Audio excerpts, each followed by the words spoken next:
kita akan belajar ekonomi ya. Kita akan mempelajari tentang keseimbangan dan struktur pasar, yang dimana materi pertama itu tentang permintaan dan penawaran. Nah, ini kita akan pelajari dengan sesama, dengan penuh keseriusan, tapi tidak terlalu tegang, kita happy ya. Sebelum kita masuk ke pembelajaran, kita akan sedikit peregangan dulu ya, peregangan agar kalian tidak tegang, karena ini bukan ujian, tapi kita sedang belajar ya. Oke, permainannya kita akan bermain sesuai fakta bahwa semut itu kecil, gajah besar. Sesuai fakta ya, sesuai fakta bahwa semut itu kecil dan gajah itu besar. Nah, hari ini kita akan bermain bagaimana konsentrasi ya, bagaimana kita tetap konsentrasi dalam kondisi apapun. Nah, cara mainnya, ketika saya katakan kan kecil itu seperti apa bentuknya kecil? Seperti apa? Kalian merefleksikan apa kecil itu? Debu yang gini, ya? Kecil, begini ya, kayak gini, ya, dan seperti ini. Kecil. Terus kalau besar? Ya, oke.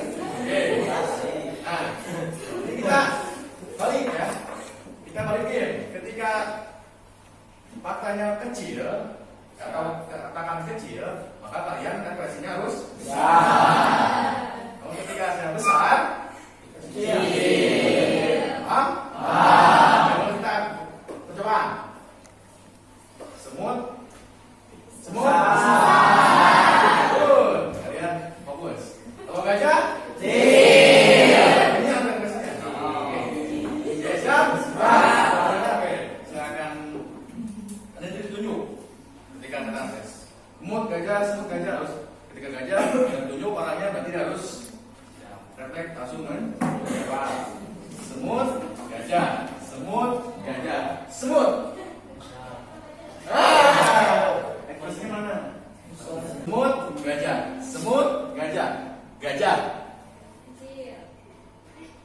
Semut, semut. Oke, semut gajah, semut gajah, gajah. Good. Nah, ayo lagi. Semut gajah, semut gajah, semut gajah. Kan kalau besar begini kan? Nah, kalau kecil begini aja. Paham? Lagi.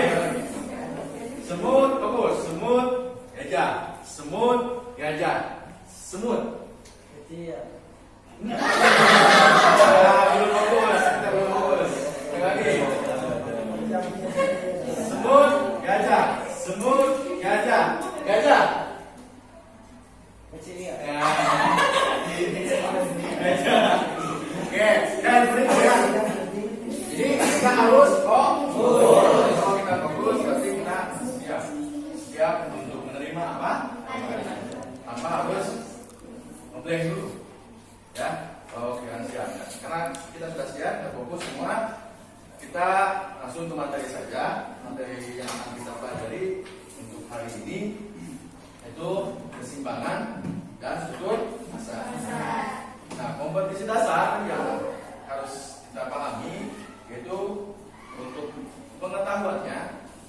Ini kita harus mampu mendeskripsikan terbentuknya keseimbangan pasar dan struktur pasar.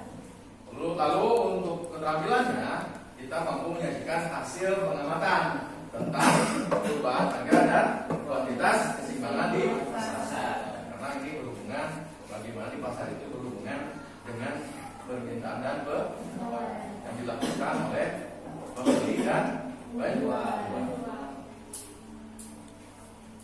Ya, untuk peta konsepnya dari keseimbangan ini kita pelajari tentang permintaan, penawaran, keseimbangan pasar, elastisitas dan jenis pasar berdasarkan struktur. Oke. Nah, untuk kegiatan pertama ini kita akan fokus membahas tentang permintaan dan penawaran. Nah, tujuannya diharapkan kalian mampu mendiskusikan dan menyajikan materi permintaan dan oke. Ada yang sudah tahu apa itu pengertian dari permintaan? Ada yang sudah tahu, sudah baca? Dan yang mau berpendapat? Apa itu permintaan? Apakah kalian sering melakukan permintaan? Contohnya? Minta uang ya jadi. Lain. Analoginya permintaan itu bukan meminta. Dalam perekonomian adalah Jadi, apakah kalian sering melakukan permintaan? Contohnya? Jajan. Satunya transaksi ya, barang ataupun. Nah, maksudnya bahwa ya, permintaan itu di dalam ekonomi ya, ini berlandaskan pada atau pelakunya siapa? Konsumen. Konsumen atau pembeli. Untuk permintaan dalam ekonomi ini sifatnya atau pelakunya ini kepada konsumen atau pembeli.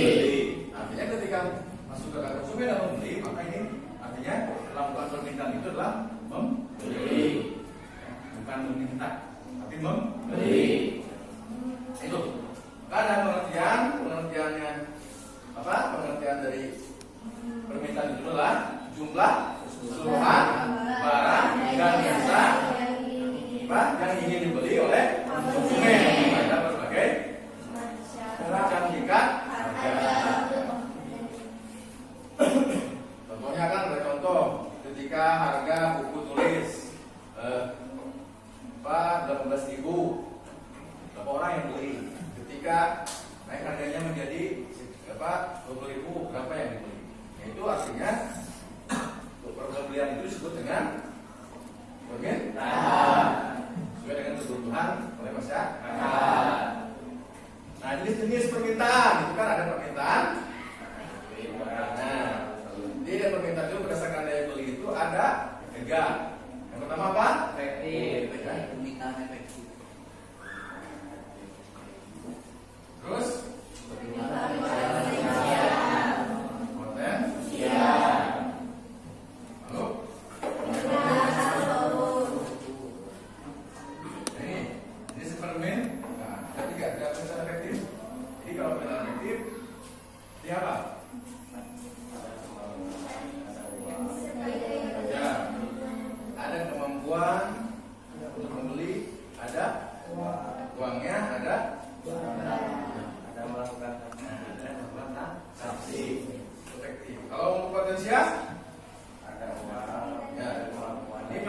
yang tidak yang disertai daya beli, kemampuan beli. Itu yang beli sudah ada, kemampuan beli sudah ada, tapi belum melakukan transaksi. Itu potensial. Kalau untuk absolut, ya, permintaan tanpa disertai dengan daya beli dan kemampuan beli, apalagi transaksinya, karena yang belinya tidak ada, kemampuannya pun tidak ada. Ini kalau tidak diperhatikan, ini langsung banyak tahayan tapi tidak ada permintaan absolut. Lalu faktor-faktor yang mempengaruhi permintaan, ini ada faktornya. Jadi permintaan itu bisa meningkat atau menurun tergantung dari faktor yang mempengaruhinya. Yang pertama itu harga barang itu sendiri. Jadi harga barang itu sendiri pun bisa mempengaruhi naik atau turunnya permintaan. Terus yang selanjutnya barang yang terkait. Nah, dalam barang yang terkait itu ada barang apa? Subsidi dan komplement. Ya. Lalu ada yang selanjutnya yang ketiga apa? Faktor yang mempengaruhinya. Tingkat pendapatan. Yang keempat juga isi faktor yang mempengaruhi permintaan. Lalu jumlah penduduk, ya, jumlah penduduk juga menjadi faktor yang mempengaruhi permintaan. Ya. Selanjutnya apa? Preferensi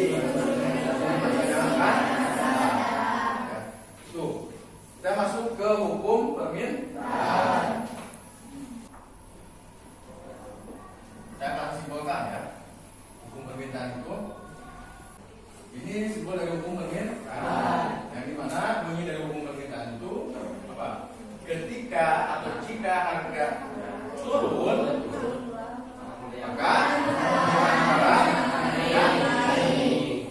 Dan sebaliknya, jika harga naik,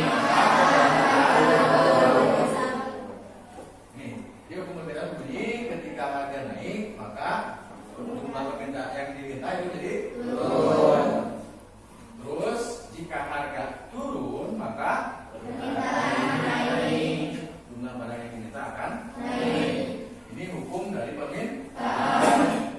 Simbolnya seperti ini. Biar kalian lebih paham mudah. Ya. Dan ini hukum ini bisa tetap berlaku kalau faktor yang mempengaruhinya tetap tidak berubah. Ya. Jadi contohnya ketika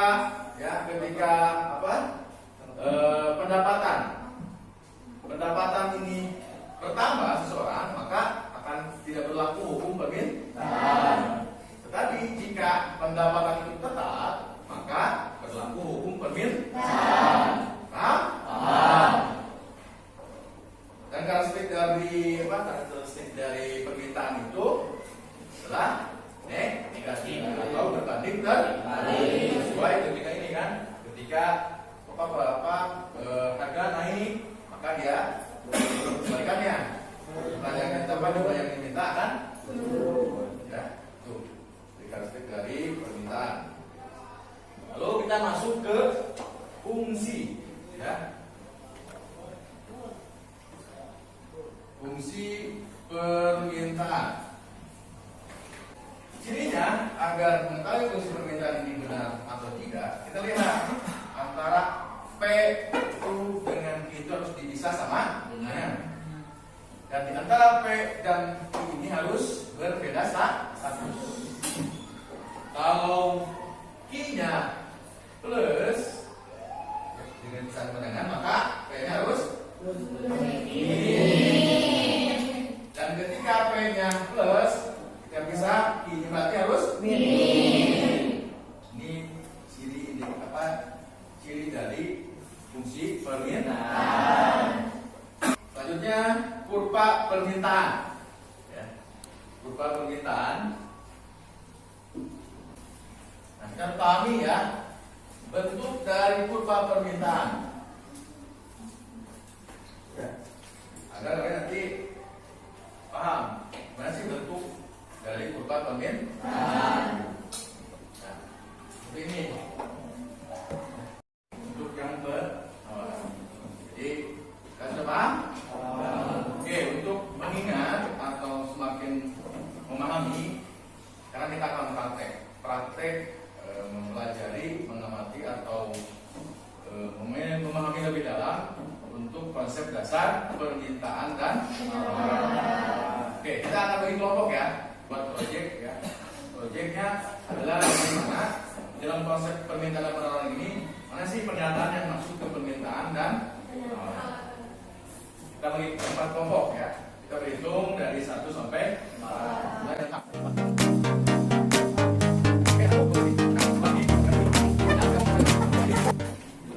Oke, nah tugasnya kalian sudah ada kan? Itu ada tentang konsep dasar permintaan dan penawaran. Tabel ya. Sana ada nanti ada pelakunya siapa, terus pengertiannya apa dari permintaan dan penawaran. Nah, tugasnya ini ada sebuah kertas. Saya akan berikan ke kelompok. Nah, kertas itu harus sesuai dengan dibuat tabel sesuai dengan yang ada apa saya share untuk kelas dan tugasnya ya. Tugas hari ini. Nah, untuk pengerjaannya juga saya akan kasihkan ini di kertas pernyataan-pernyataan, nanti kalian tempel di sana. Mana yang masuk ke permintaan, mana yang masuk ke penawaran. Ya. Kasihkan.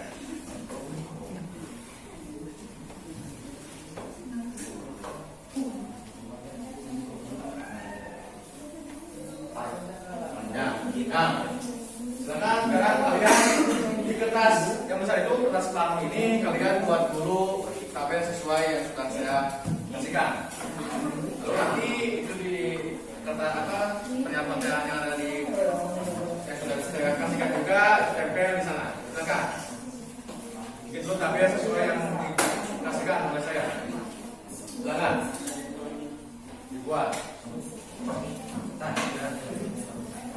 Ini agar kalian nanti paham tentang soal pernyataan. Silakan dilihat juga itunya apa pernyataan-pernyataan yang saya sudah buatkan di kertas. Silakan bisa mana yang masuk di permintaan, mana yang ke penawaran. Dibuka aja, kertasnya sambil lain bikin tabelnya, yang lain memisahkan. Boleh silakan agar lebih paham apa sih pengertian bisa searching di Google untuk pakai.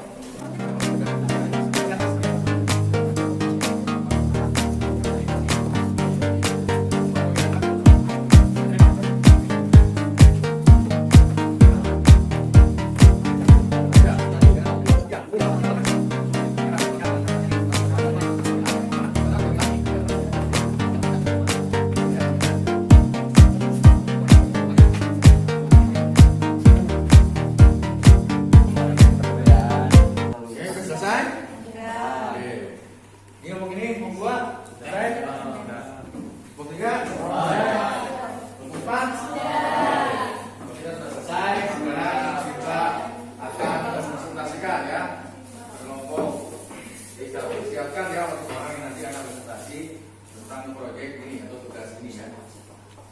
Oke, silakan dari kelompok satu dulu, silakan ke depan. Tempel dulu di depan. Ya.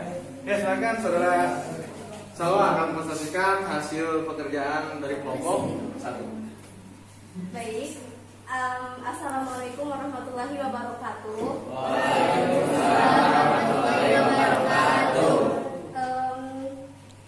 Saya dari kelompok 1 akan mempresentasikan hasil kerja kelompok kami. Yang beranggotakan 7 orang, diantaranya Ilham Ali, M. Ilham, Gali, M. Rizky, Hilmi, Najla, dan saya. Di sini saya akan mempresentasikan tentang konsep dasar permintaan dan penawaran. Pengertian permintaan adalah keseluruhan jumlah barang atau jasa yang bersedia dibeli oleh konsumen pada berbagai tingkat harga tertentu. Dan pengertian penawaran adalah keseluruhan jumlah barang yang mampu dan tersedia untuk dijual oleh produsen pada berbagai tingkat harga tertentu. Kedua adalah pelaku atau subjek.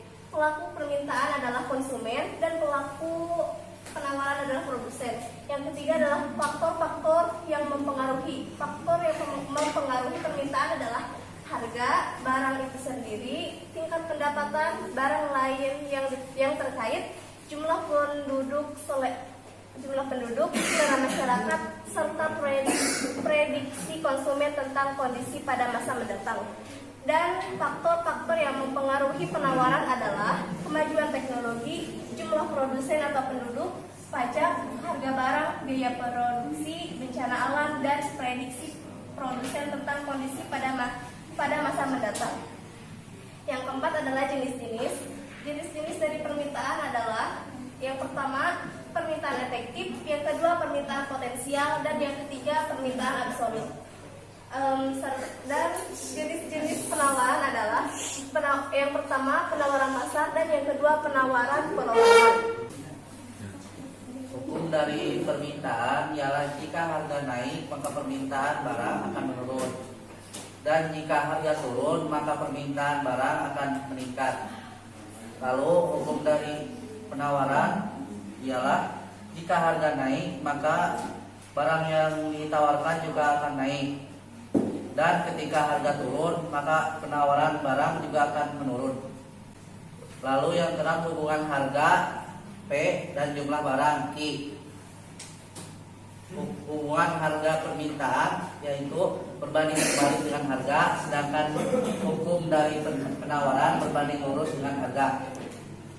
Yang selanjutnya fungsi dari permintaan ialah I sama dengan A, I, P, dan fungsi penawaran ialah I sama dengan A, plus BP. Lalu yang selanjutnya ciri-ciri kurva. Ciri-ciri kurva dari permintaan ialah bergerak dari kiri atas ke kanan bawah, dan ciri-ciri kurva penawaran ialah bergerak dari kiri bawah ke kanan atas. Ya, ya. Nanti tepuk tangan untuk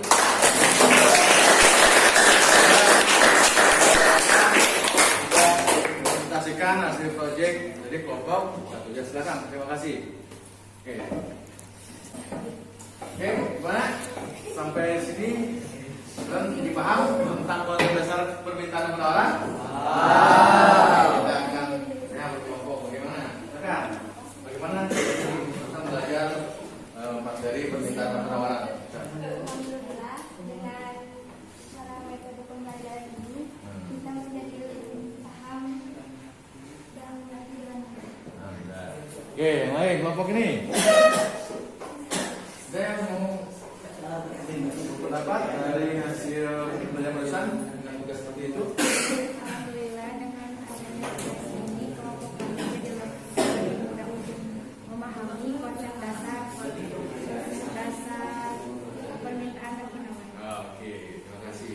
Ya, jadi seperti itu untuk pembelajaran hari ini kita disajikan tentang konsep dasar permintaan dan penawaran, dibuat tugas yang dimana kita mencocokkan mana pernyataan yang masuk ke permintaan, mana yang masuk ke penawaran. Alhamdulillah, mudah-mudahan dengan seperti itu kalian menjadi mudah menangkap dan lebih mudah juga mengertinya ya.